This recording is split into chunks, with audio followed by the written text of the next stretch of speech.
So exciting. And I brought all these books, which I'm just going to have here, that feature the Federation. So Land Justice, Freedom Farmers, Monica White, Jessica Gordon-Emhart, Collective Courage, and Leah Penniman, Farming While Black. So there'll be books and articles that feature the Federation and its incredible far-reaching legacy.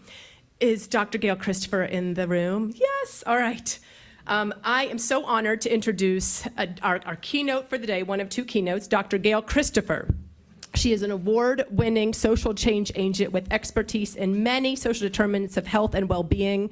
She was senior advisor and vice president of the W.K. Kellogg Foundation and funded so many great urban ag things in the early 2000s. If you found a good urban food justice ag situation, it was Dr. Christopher who funded it from Kellogg. This is the mind behind it. She was a driving force behind America Healing Initiative and the Truth, Racial Healing and Transformation effort. The U.S.'s version of the Truth and Reconciliation. This was Dr. Christopher. It's making its way through Congress now. She was received the Terrence Keenan Award for Grantmakers in Health, is a board of trustee for America's Health, and is the executive director of the National Collaborative for Health Equity. She is the visionary architect for the Truth, Racial Healing and Transformation Project, and has now just authored a book, RX Racial Healing, A Guide to Embracing Our Humanity, which provides individuals an overview of the methodology, tools, and resources to facilitate and engage in the racial healing approach for transforming change in all institutions. She's received thousands of awards. You can go to the website. Actually, I don't even have time to discuss all the awards.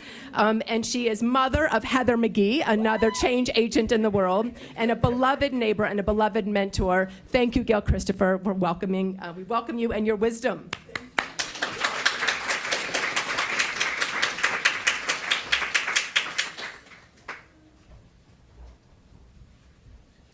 Good morning. Good morning. What an honor to have been invited to be with you this morning. I cannot tell you how excited I was when I got this invitation.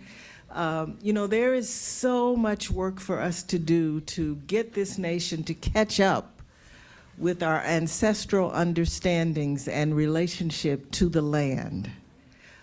You know, we're just, you know, we talk about racial equity and racial healing, and we talk about transformation as if we were the only ones that would benefit from it, right? But the work that you are doing is the future, to use some religious terminology. It's really the salvation of this country in terms of changing our understanding and ultimately our relationship with the land that allows us to be and to survive and to thrive.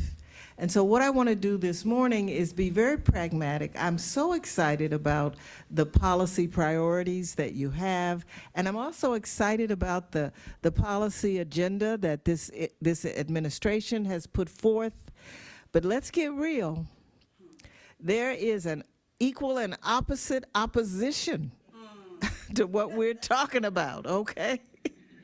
And so as I listened to your policy priorities, you know, I found myself thinking, oh my goodness, it is actually possible, even probable, that those policy priorities will be actualized, but there is an equal opposing force to make it not happen, you know. So as we move forward, we have to understand that it's not just a critical mass of support that we need. It's not just a majority, it's a super majority. And so this work that we have to do over the next couple of years to make sure that we continue to be in the driver's seat for the evolution and the change that we seek. It is a focused, comprehensive, wide awake work that is required. I'm going to talk about elements of that work, the truth, racial healing, and transformation work, why we think it's important, but know that it is about expanding from a large group of advocates, expanding beyond a majority, beyond a to the point that we have a supermajority, so that we can maintain the momentum for the transformation, the changes that we seek. So, you know, every country that's gone through tremendous ethnic and racial and other types of conflict, if not every country, at least 45 have, have undergone truth and reconciliation processes. This country, as one might not be surprised, never did that. You know, I mean, it has cornered the market on denial. And so after many, many decades of working to address the consequences of racism through program design, through advocacy, through policy, and then ultimately in philanthropy, I recognized with I think some divine guidance that we just can't keep dealing with the consequences of racism. We got to eliminate racism itself. And racism is ultimately an idea. It's ultimately a belief system, a bad idea, a strange, antiquated, I'll say it, stupid belief system, you know, that's grounded in this notion of a hierarchy of human value, and that some people who look a certain way, who have a certain biology or physiology, they are at the top of that hierarchy. And then there's a descending order, and we as black people, we're at the bottom. In their minds, in that belief system. Now, I use that reference to this false hierarchy of human value rather than say and repeat the term white supremacy. Now, it's become popular, especially for advocates these days, to throw that term out and let it roll off their lips. But I say to you, if you repeat that fallacy, please call it a fallacy. Don't ever say white supremacy without calling it a fallacy. Because what we do is reinforce the fallacy. So if you don't take anything else away from my talk, take that away, right? But this belief system of a hierarchy of human value, it became the on-ramp, if you will, for all manner of exclusion. Whether it's the gender hierarchy, which is really ridiculous, or the persons with disabilities, or the various races and ethnic groups, the various identities. I mean, it's this permission to exclude based on physical characteristics and other identity factors. So when we get rid of that, now, but it's not enough, you know, we're in this movement which we call anti-racism, and that's a sign of growth and development. But you know, the consciousness doesn't hear the modifier, it only hears the subject. And so we keep saying anti-racism, but do you notice how racism has increased exponentially during this era? So it can't just be about what we're against. It has to be about what we're for. And so what are we creating? And you, as farmers, you know that's what you are part of the creative process. And you know what that is. And so in our work, in terms of truth, racial healing, and transformation, it's an adaptation, and if I could have that first slide of the TRHT framework. Does anybody have that?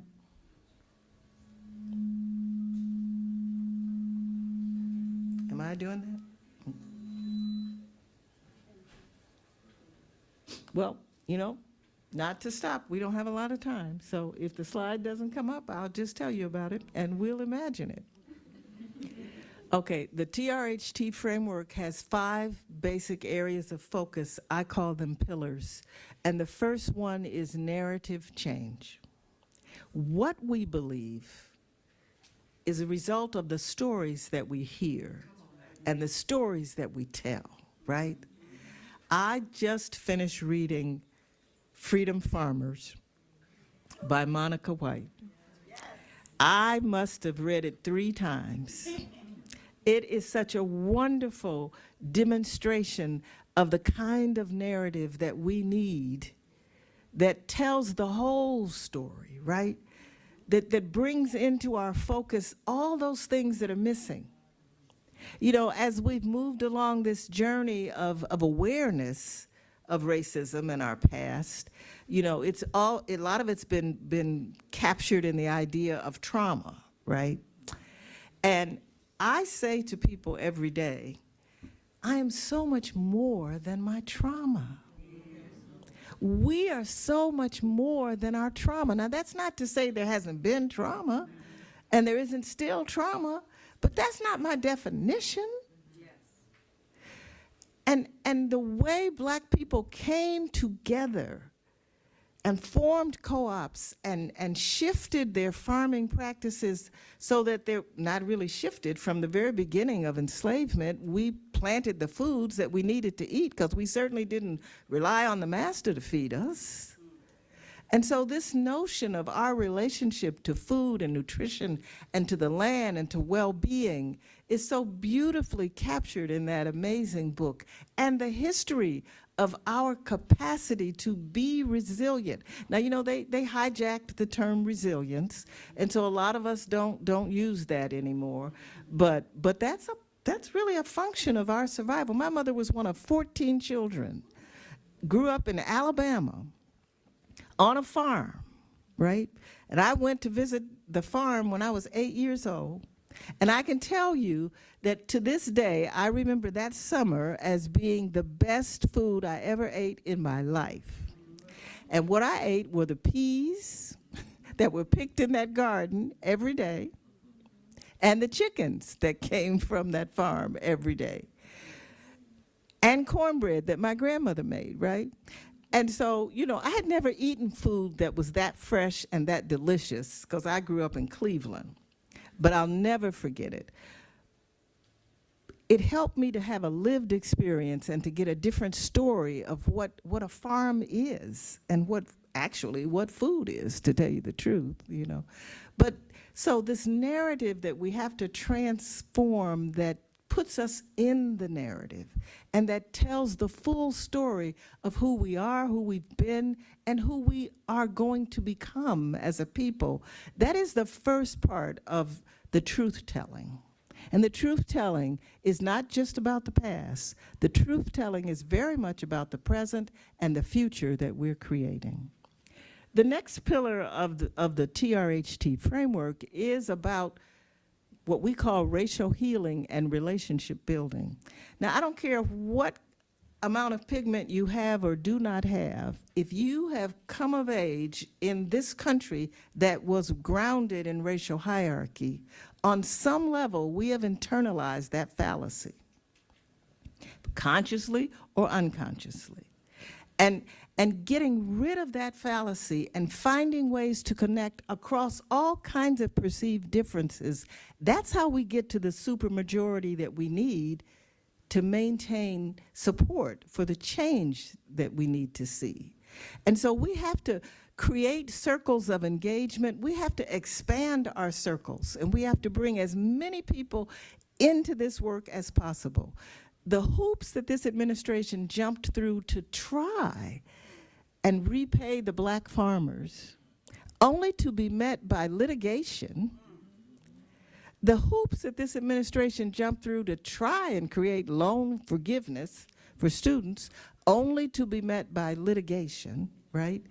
And ultimately to face a court that it has no sense of connection to this community in terms of its majority. So this is why in a democracy, we have to have the supermajority. We have to expand our circles. And the racial healing work is about building relationships across all kinds of perceived differences so that we can build that majority that we need. So once we start telling true narratives, once we start building relationships and expanding our circles, oh, it is up there, okay.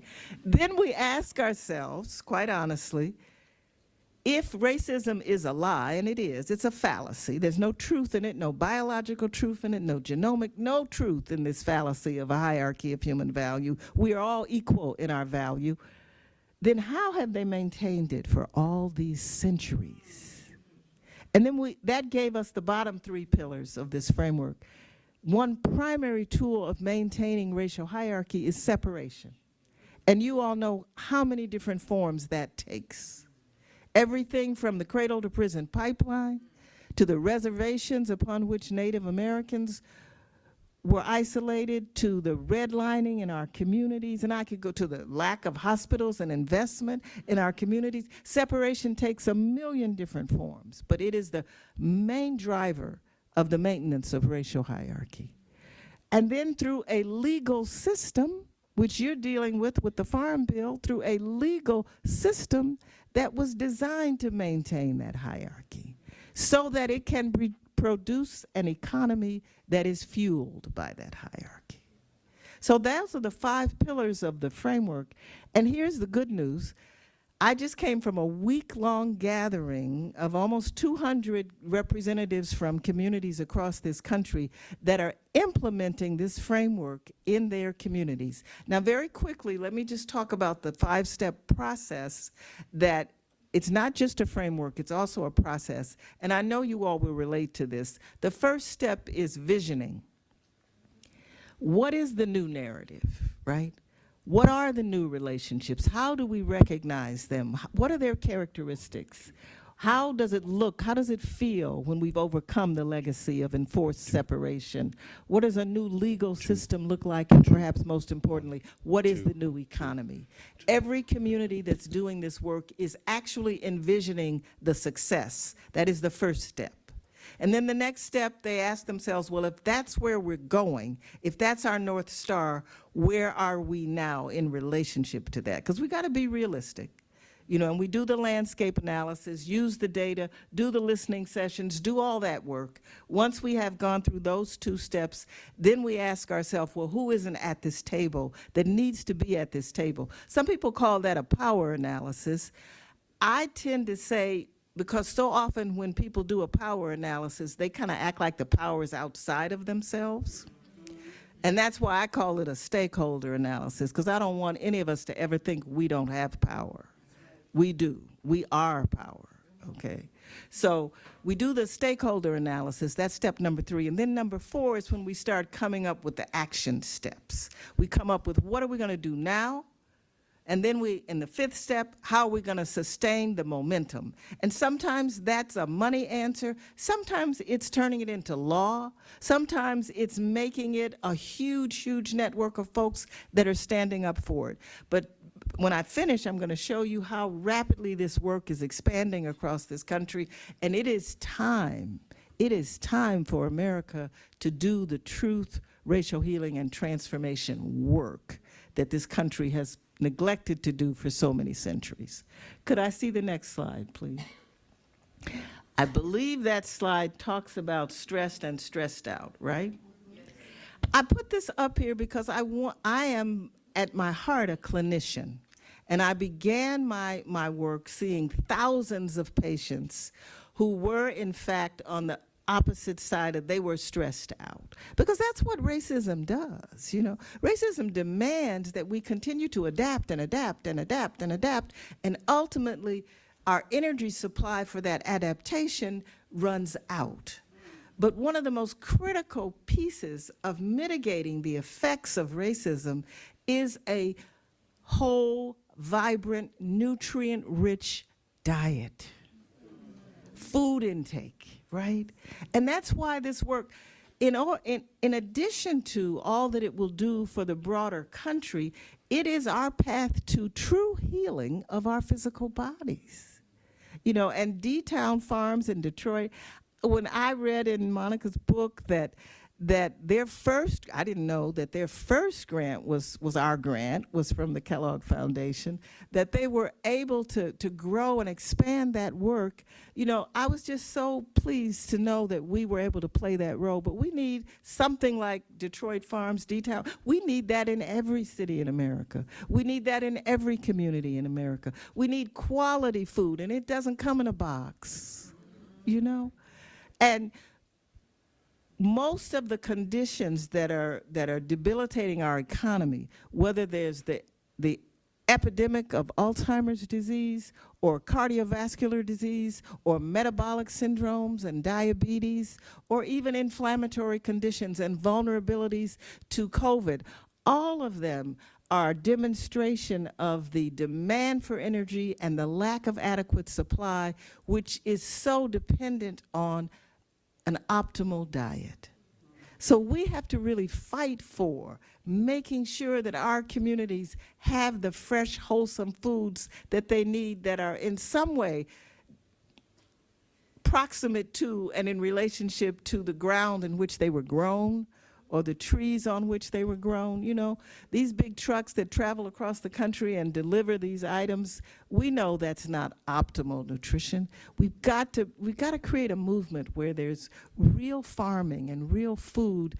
And many of our leaders in the past, they understood that, you know. So I put this slide up here to remind us that the burden of disease that this country bears is a consequence of both racism and a fractured, broken food system. And our work is to transform both. Okay, the next slide, thank you.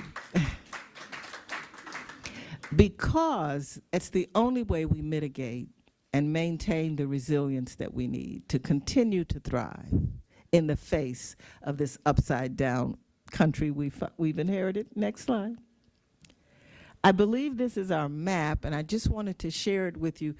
Right now, there are 16 places in the country that were funded by the W.K. Kellogg Foundation in partnership with local foundations. There are over 70 college campuses. There are over 70 libraries in America. There are over 250 local jurisdictions that have declared racism as a public health crisis. We have Congresswoman Barbara Lee and Senator Cory Booker that have put forth resolutions calling for a truth, racial healing, and transformation effort that is national, and we did gain over 200 supporters for that. So understand that there is really some momentum now. There is a movement to wake up from this absurdity of a fallacy of a hierarchy of human value and to transform this country into a country that can actualize its founding aspirational principles that all are created equal and endowed by our Creator with the inalienable rights to life, liberty, and the pursuit of happiness. People are doing this work on the ground, and I invite this group to become part of this effort, because if we get enough of us, if we get a supermajority, we will transform this country, and we'll get rid of more than Tucker Carlson on Fox News, okay? Because we can't let the lies define us any longer. We have to stand up for the simple truth. Now, I know I only had 20 minutes for my conversation with you today. I wanted to introduce the TRHT framework. I wanted you to see and feel the connection to the very vital work that you are doing. And I also wanted to have a little time to answer any questions that you may have based on the things that I've presented so far. So I won't be able, I'm just recovering from eye surgery, so I won't be able to call on the people who are asking questions, so I would ask for assistance with that. But do we have any questions from the audience?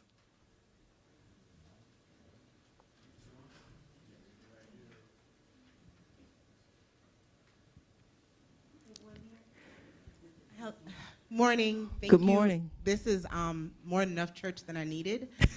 Everything you said is so powerful and impactful. And I had a question because I'm from the U.S. Virgin Islands, and we're an unincorporated territory, and I'll talk a little bit about that when I get to speak. But the question is, have you been able to test the TRHT Right. in a place that's living in active colonization, right? Because that's what the U.S. territories, we still experience active colonization. And so it's like, how do you decolonize, or how do you make these changes in places that are still actively living under that version of oppression? Well, thank you for that question. And Hawaii is still living under active colonization, as is Alaska. And they are we have TRHT centers in each of those places, and I'm going to secretly say so is Washington, D.C., still living under. But but we are not, as to my knowledge, in the territories like the Virgin Islands, and that doesn't mean we can't be. So I would encourage you to connect with my colleague and dear friend Garrett, because we can figure out how to make that happen too. Now, what is the difference in terms of doing the work? Actually, it turns out that in these places where there is active colonization, there is usually still a strong residual indigenous community.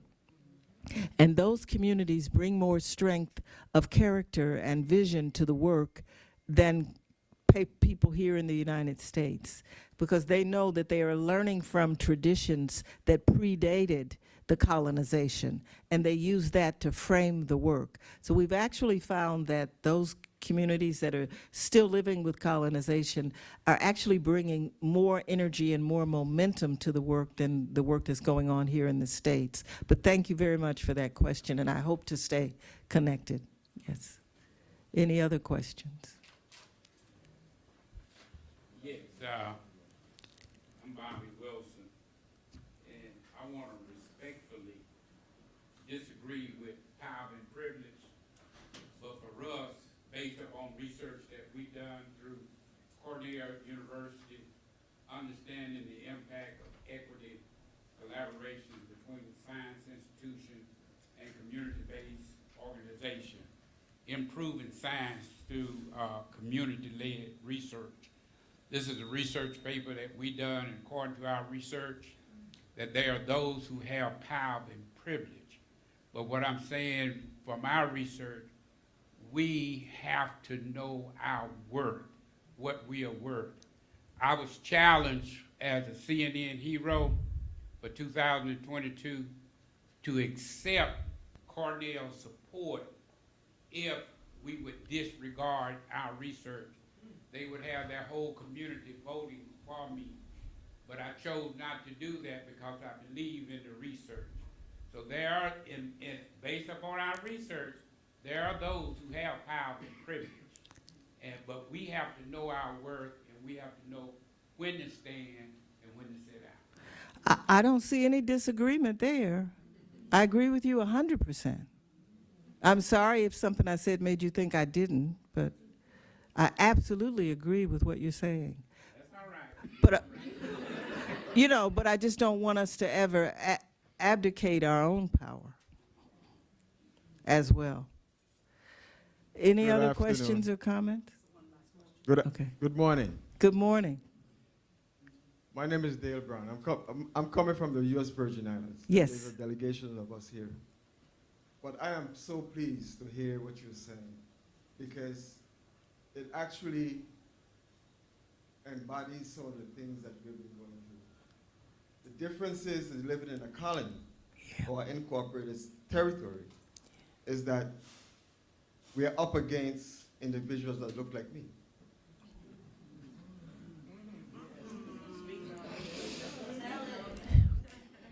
So that mindset is a very big blockade. Yeah. So the question I have to ask, or what strategy are we going to have to employ to actually mitigate that or change that mindset? Thank you for your question and for your comment. I started off by saying that all of us, on some level, have internalized the fallacy of a hierarchy of human value. And your comment illustrates that in a very specific way. The underlying energy that drives this work is the energy of seeing ourselves in the face of the other. It is the energy of, quite frankly, love and connection. And so the strategy in that case is really driven by the second pillar of the framework, which is the relationship building and the healing and the connecting at a deeper heart level. Knowing that so we try not to judge and to shame and to blame, but to connect to our true selves. I understand what you're saying, and I really appreciate what you're not saying as well. but it is a different kind of work.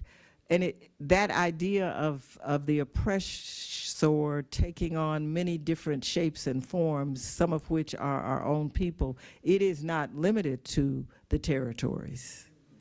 It happens right here too. But the work where we have found the transformation occurs is in the healing circles and in the methodologies of finding our way back to one another in terms of our hearts. And gradually, you know, the research is there. The way we begin to debias and we begin to come out from under the weight of the fallacy of a hierarchy of human value, it's through our interactions with one another at a heart level, through our relationships. We used to say the relationship is primary and all else is derivative. And so that is the one strategy that becomes central to moving beyond those forced divisions, those imposed hierarchies that were permitted by the ultimate racial hierarchy. So that would be, and I'm leaving 2 copies of the book along with a publication we did recently. I'll leave it with you, Garrett. I think we have about 14 copies of those that might be helpful, but we also encourage you to visit our website. And but it's work, it's building relationships. That is the strategy, building relationships of trust, building relationships of respect, so that we say building bridges that are strong enough to carry the truth that they have to carry. Do we have time for another question, or are we out of time? Okay. No, we don't. Oh, we don't. All right. Well, we don't. It has been my honor and privilege to be with you this morning, and you all are doing wonderful work. Thank you all so much.